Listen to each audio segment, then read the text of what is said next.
兄弟们，因为这边呢有些事情呢，导致了已经十几天没有发这个作品了。今天呢，这个主人家呢给我打电话，说是叫我过来呢帮他拆这个房子。他这个房子呢已经有60-70年了。拆房子前面呢，这个主人家呢把里面的那些东西呢全部给他打扫出来，顺便呢把这些瓶瓶罐罐还有这些碗呢也全部给他打扫出来。看到这些东西呢也是有一定年纪的，相信用过这些东西的人呢，现在也年纪也差不多了。在挖之前呢，我们先在房子的周围给他看一遍，还有里面的全部的给他检查一遍，确保这个安全。因为拆这个房子，这个危险系数还是挺高的。现在呢，我们把里面的还有外面的全部给看了一遍以后呢，我们开始把那个挖机的这个小斗给它换下去。然后再把这个大斗呢给它换上，开始准备挖。在挖之前呢，我们先行3个礼，无意冒犯，有事找东家。我们现在呢从前面呢开始挖，先把前面的这个矮的这些呢先给它全部挖掉。挖了以后呢，把这些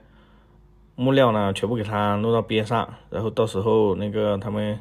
过来拉木料的人呢就好清理，然后它也不影响我们。现在呢，我们基本上把前面的这个矮的这一部分呢，基本上已经全部挖了。挖了以后呢，开始继续慢慢的挖上面的高的这些东西。兄弟们能看到这个挖机挖这个房子呢，还是有点吃力，因为这个挖机呢有点小，然后高的地方呢就特别的危险，看着，所以呢没办法，只有慢慢的挖，因为我们干活呢要确保这个安全。效率什么先不说，安全第一。我们把前面的这些挖完以后呢，基本上先把上面的那个瓦片呢全部给它抖下来，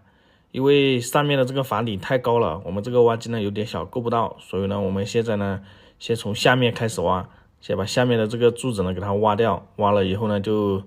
叫这个上面的这些瓦片呢全部直接呢塌下来，到时候的话就不会那么危险。如果我们从上面开始挖的话，因为我们这个挖机太小了，它到时候就怕那些瓦片呢掉下来砸到我们的挖机，所以呢我们现在决定呢先把下面掏空，然后上面的话随便按一下它就会全部掉下来。经过几分钟的时间呢，我们基本上把前面高的这一部分呢下面掏空以后呢就全部掉了下来。现在呢我们把这个木料呢全部也给它清出来。清出来以后呢，就叫这个过来拉木料的这个师傅呢，先把这个木料呢全部给它拉出去。然后呢，我们再挖后面没有挖完的，因为现在前面挖了以后呢，这个木料太多，堆在这里呢，把场地全部都占了，所以呢，我们的挖机呢也不好操作。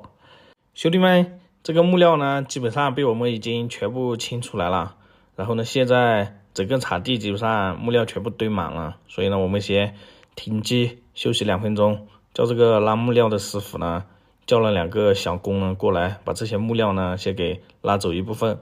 拉走一部分以后呢，这个场地呢已经腾出来一点，然后呢我们继续呢先把剩下的给它全部挖掉，因为这个房子呢已经挖了一半，特别的危险看着，所以呢先决定呢就把剩下的一半也给挖了。现在剩下的一半呢，我们也是按照前面的方法，先把这个大的柱子呢先给它下面给它掏了，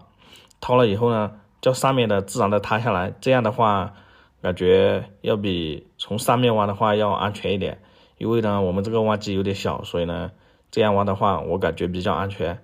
按照前面的方法呢，也是不到几分钟的时间呢就把后面的呢已经全部挖了。现在呢整个房子呢都已经全部被我们挖了，还有一些呢就是木料，还有就是在墙里面的柱子，就是我们这边说的那个入墙的这个柱子呢，先把这些木料呢给它全部清出来在这个院子里面，然后呢再把这个埋在墙里面的这些柱子呢再慢慢的给它抠出来。兄弟们，你看到没有，这个主人家的这个旧房子呢跟新房子呢，因为有一点是连在一起的，所以呢这个主人家呢就特别害怕我们在挖这个房子的时候呢影响到他的这个新房子，所以我们挖的时候呢就特别的小心。为了避免影响到主人家的新房子呢，只有慢慢的挖。最初呢，在没有影响到主人家的新房子呢，把这个旁边的这些呢全部给它挖了。挖了以后呢，我们就开始把这些墙呢全部给它放下来。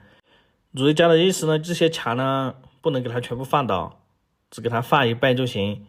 如果全部给它放倒的话，它到时候的话再打那个围墙回去的话就更麻烦了。所以呢，只要挖一半，给它一半挖了以后呢，就另外一半就留着，它到时候就直接可以用它做围墙，就不用再砌围墙。兄弟们能看到这些以前用土盖的这些房子的话，现在拆的时候就是特别的呛，基本上整个挖机都看不出来。经过了1天的时间呢，那个拉木料的师傅呢也把木料拉完了，然后这个主人家呢叫了2个拖拉机呢，把这些土呢也将全部给它装出去。兄弟们，今天这个活呢也基本上就差不多了，基本上到这里呢就结束了。谢谢大家的观看，有喜欢小杨的呢给小杨点点关注，谢谢大家。